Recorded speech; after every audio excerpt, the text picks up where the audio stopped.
दोस्तों आज की इस वीडियो में डिफेंस से जुड़ी दो बेहद इंपॉर्टेंट खबरों के बारे में बात करेंगे, जिसमें पहली खबर भारत के पहले इंडिजिनस टर्बोजेट इंजन को लेकर है। इसके अलावा दूसरी खबर ने पाकिस्तान की चिंता बढ़ा दी है, क्योंकि पिनाका के एक्सटेंडेड रेंज वर्जन अब भारतीय सेना को मिलने जा रहे हैं। तो चलिए शुरू करते हैं इस वीडियो को और जानते हैं इन दोनों खबरों के बारे में। दरअसल बेंगलुरु की एक भारतीय डिफेंस स्टार्टअप कंपनी ने ऐसा काम करके दिखाया है जो अब तक से बड़े और ताकतवर देशों के पास ही था। इस कंपनी ने भारत का पहला इंडिजिनस माइक्रो टर्बोजेट इंजन सफलतापूर्वक डेवलप कर लिया है।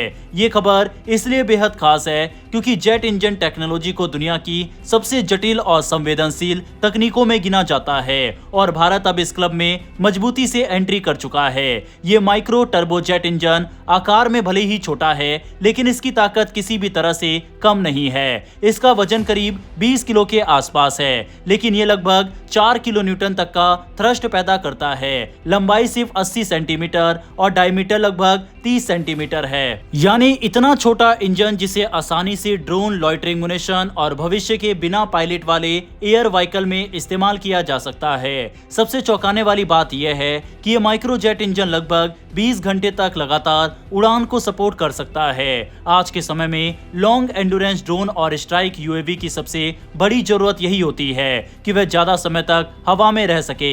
ऐसे में ये इंजन भारत को एक बड़ा रणनीतिक फायदा देता है, खासकर निगरानी और सटीक हमले वाले मिशनों में। हालांकि कंपनी यही नहीं रुकी, अब वह इसी इंजन का अगला और ज्यादा एडवांस वर्जन विकसित करने में जुट चुकी है, जिसे फिलहाल दूसरे जनरेशन का माइक्रो टर्बोजेट इंजन माना जा रहा है। इस नए इंजन में एआई आधारित टेक्नोलॉजी का इस्तेमाल किया जा रहा है, जिससे इसकी परफॉर्मेंस और एफिशिएंसी दोनों बेहतर होंगी। दूसरे वर्जन में थ्रस्ट बढ़कर लगभग 5 किलो न्यूटन तक जाने की उम्मीद है। साथ ही इसकी उड़ान क्षमता 20 घंटे से बढ़कर करीब 25 घंटे तक हो सकती है। कंपनी का दावा है इस इंजन को ज्यादा स्टेल्थी प्रोफाइल और बेहतर एरोडायनेमिक को ध्यान में रखकर डिजाइन किया जा रहा है, ताकि दुश्मन के रडार से बचते हुए मिशन को अंजाम दिया जा सके। अब सवाल उठता है, क्या इस माइक्रो टर्बोजेट इंजन को भारत अपने फाइटर जेट्स में इस्तेमाल कर सकता है? इसका सीधा जवाब है नहीं, क्योंकि फाइटर जेट्स के लिए बहुत ज्यादा थ्रस्ट वाले बड़े टर्बोफैन इंजन की जरूरत होती है। लेकिन इसका मतलब ये बिल्कुल नहीं है कि ये तकनीक कम अहम है। असल में ये इंजन भविष्य के युद्धों के लिए बेहद खतरनाक साबित हो सकता है। Drone, swarm drone, loitering munition,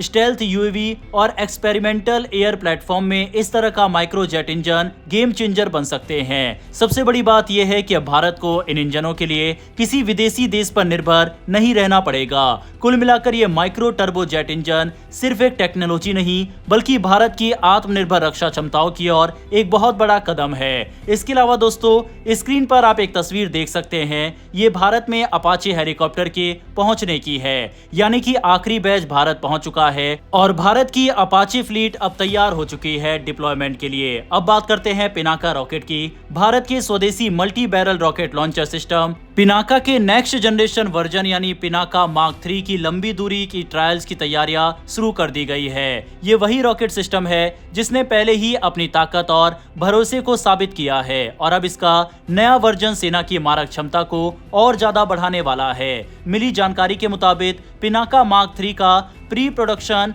variant तैयार हो चुका है। ये अपने आप में एक बड़ा माइलस्टोन है, क्योंकि इसका मतलब है कि सिस्टम अब डिजाइन से आगे बढ़कर ट्रायल और ऑपरेशनल स्टेज के काफी करीब पहुंच चुका है। पिनाका मार्क 3 की खास बात इसकी 120 किलोमीटर तक की रेंज है, जो इसे पहले से कहीं ज्यादा घातक बनाती है। इस नए वर्जन में गाइडेंस टेक्नोलॉजी काफी हद तक पहले से सफल गाइडेड पिनाका सिस्टम पर आधारित है, जिसकी रेंज 75 किलोमीटर है। गाइडेड पिनाका पहले ही कई सफल ट्रायल्स और वैलिडेशन से गुजर चुका है। इसी वजह से पिनाका मार्क 3 के डेवलपमेंट में रिस्क कम है और इसे सेना में शामिल करने की प्रक्रिया भी तेज होने की उम्मीद है। हालांकि शुरुआत में इसके ट्रायल अक्टूबर में होने थे, लेकिन अब इन्हें 2026 की शुरुआत में किए जाने की संभावना है। इन यूजर ट्रायल्स का मकसद 120 किलोमीटर की लंबी रेंज पर इसकी परफॉर्मेंस और सेना की जरूरतों के मुताबिक इसकी विश्वसनीयता को जांचना है। एक बड़ी ताकत यह भी है कि पिनाका मार्क 3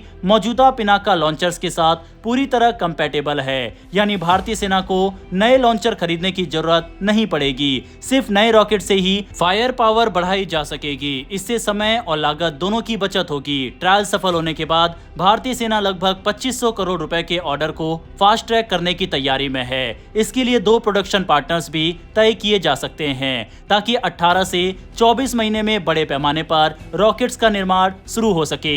पिनाका मार्क 3 भारत की लॉन्ग रेंज और प्रिसीजन स्ट्राइक क्षमता को एक नया स्तर देने वाला है। बहरहाल दोस्तों, डिफेंस से जुड़ी डेली ऐसी वीडियोस के लिए नीचे दिए गए सब्सक्राइब बटन को प्रेस कर बेल आइकन को दबा लें। फिर मिलेंगे ऐसी एक नई वीडियो के साथ। धन्यवाद। जय हिंद, जय भारत।